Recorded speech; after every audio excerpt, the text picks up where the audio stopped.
제 채널에 다시 방문해 주셔서 감사합니다.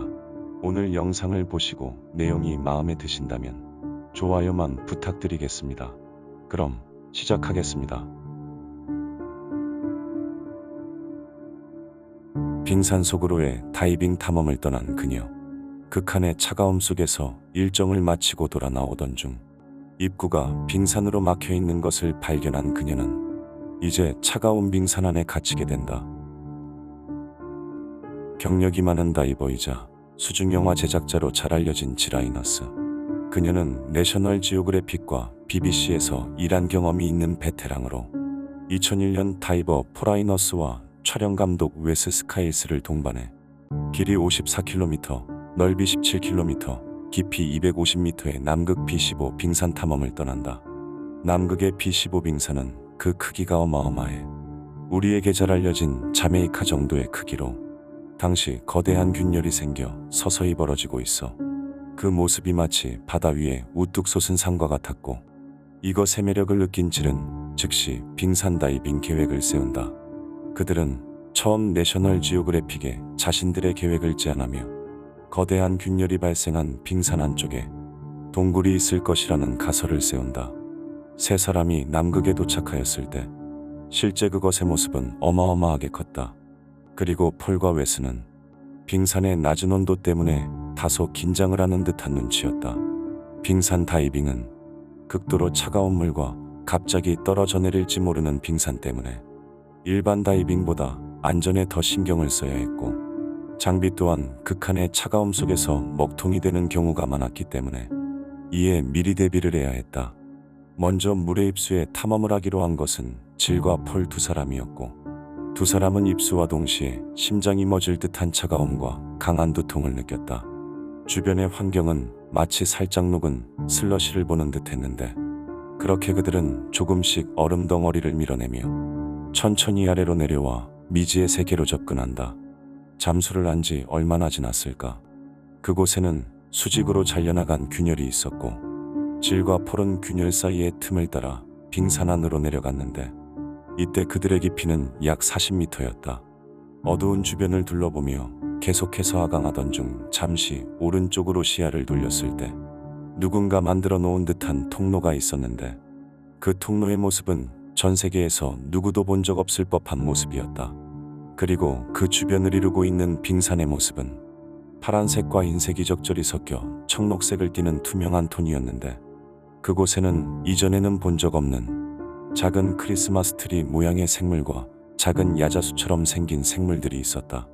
그들이 계속해서 빙산의 안쪽으로 헤엄쳐 들어갈수록 딱딱거리거나 딸깍거리는 해저의 소리를 들을 수 있었고 얼음 속에서 균열이 생기는 소리와 무언가 터지는 듯한 소리가 계속해서 들려왔다. 그런데 그때 갑자기 아주 깊은 곳에서부터 끌어올라오는 듯한 진동이 느껴졌고 그 진동은 빙산 속을 헤엄치던 그들이 온몸으로 느낄 수 있을 정도였다. 하지만 별다른 일은 없었고 계속해서 탐험을 이어가던 그들은 이제 들어왔던 길을 거슬러 나와 밖으로 가고 있었고 그들이 처음 빙산 속으로 들어왔던 입구에 다다랐을 때쯤 거대한 빙산에 막혀 입구가 사라져 있었고 그렇게 그들은 깊은 바닷속 차가운 빙산 안에 갇히게 된다. 하지만 가만히 구출을 기다리고 있을 수만 없던 그들은 즉시 몸을 돌려 빙산 밖으로 나갈 수 있는 다른 통로를 찾기 시작했고 간신히 찾은 비좁은 통로를 통해 운 좋게 빙산을 벗어난다. 이후 물 위로 올라온 두 사람은 배에서 안도하고 있는 웨스와 항해사를 만났는데 그들이 말하길 다이버들이 잠수를 하고 한참이 지났을 때 멀지 않은 거리에 있던 빙산이 쪼개져 덩어리째 떨어져 나갔고 그것에 의해 발생한 파도로 배가 뒤집힐 뻔했다고 한다. 쪼개진 빙산 때문에 두 다이버에게 위험 상황이 생긴 건 아닐지 생사 여부를 몰라 조마조마하며 기다렸던 것이었다. 그리고 다음날 또 한 번의 빙산 다이빙을 하기로 한 그들은 이번에는 웨스를 포함해 3명의 인원이 본격적으로 준비를 마치고 물속으로 뛰어들었다. 어려움 없이 깊은 바닷속 빙산의 입구에 도착한 그들은 빙산 안으로 들어가 어제와 같이 탐험을 시작하였고 사진을 찍으며 점점 안으로 들어가고 있었는데 어느샌가 갑자기 물살이 빨라지는 듯한 느낌을 받는다. 계속해서 안쪽으로 빨려 들어가듯 당겨지는 힘이 강해져. 뭔가 잘못됐음을 느낀 일행들은 헤엄치는 것을 멈추고 빙산을 붙잡거나 틈새로 손을 넣어 몸을 고정한다. 몸을 돌려 출구로 향하려고 했지만 앞으로 헤엄쳐 나가려는 힘보다 밀어내는 힘이 강해 앞으로 나아갈 수가 없어 그들은 순간 공포에 휩싸인다.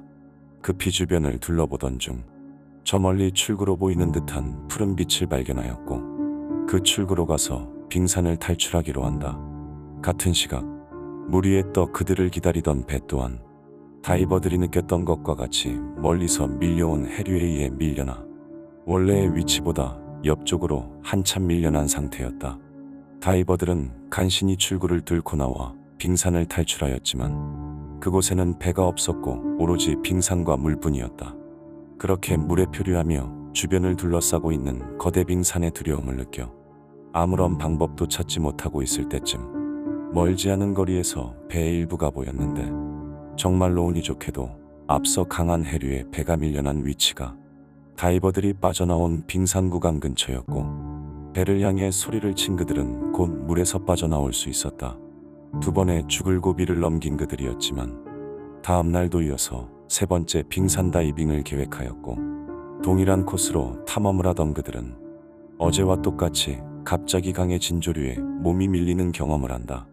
이번에 도출구를 찾아 수직으로 뻗어 있는 벽을 타고 올랐는데 그것은 빙산이 갈라져 생긴 작은 틈이었고 틈새를 통해 빙산을 빠져나가야 했지만 그곳을 통해 강한 힘으로 밀어내는 물살이 들어오고 있어 계속해서 뒤로 밀려났다. 주변은 온통 얼음벽뿐이라 미끄러워 잡을 수도 없었는데 이때 평소에 빙산 안에 사는 얼음 물고기를 연구하던 지리 물고기들이 빙산 틈에 들어가 살고 있다는 것이 기억났고 얼음 사이사이에 난 그 틈새를 홀더로 활용해 수직벽을 오르기 시작한다. 그렇게 간신히 물 밖으로 나온 다이버들은 배에 올라 죽지 않고 살아 돌아온 것에 안도하며 휴식을 취하였고 이후 한 번 더 빙산으로의 다이빙을 준비하며 식사를 하고 있었는데 얼마 가지 않아 갑자기 배의 갑판에서 소리 지르는 소리가 들린다. 밖으로 나간 그들의 눈앞에는 조금 전까지 그들이 탐험했던 빙산이 산산조각이나 높게 솟아올라 있었고 점점 얼음이 부서져 바다로 흘러들고 있었다. 그리고 그들은 멍하니 그것을 보며 자신들이 조금만 늦었더라면 빙산 안에 갇혀 죽었을 것이라며 그날의 추가 다이빙 계획을 취소한다. 세 번의 빙산 탐험 중 매번 죽을 고비가 있었음에도 이를 포기하지 않은 질은 당시에 생생했던 현장을 담은 인투 더 플래닛이라는 책을 발간하였고 여전히 다이버로서 활발히 활동을 이어가고 있다. 영상을 끝까지 봐주셔서 감사합니다. 영상에 대한 의견이나 보고 싶은 영상이 있으시다면 댓글로 남겨주시면 감사하겠습니다. 감사합니다.